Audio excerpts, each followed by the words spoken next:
निसिमा समष्टिया UPPL नि समष्टि आरो बेवहाय UPPL आ जोबोद भट लानानै जोंनि बिजाथि रनजित बसुमतारी बिथाङा देरहागोन।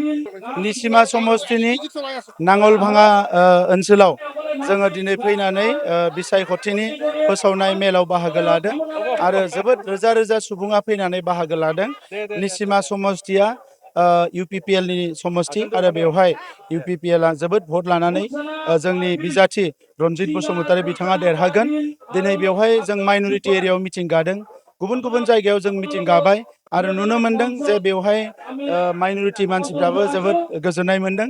बड'लेण्डआव जे सान्थि फैबाय, बयबो रैखाथि गोनां मोनसे जिउ मोननो हाबाय आरो दिनै सान्थिनि गेजेरजों गावबा गावनि खामानिफोरखौ मोजाङै मावफुंनो हादों, रंजा बाजायै दिनै रायजो जानो हादों।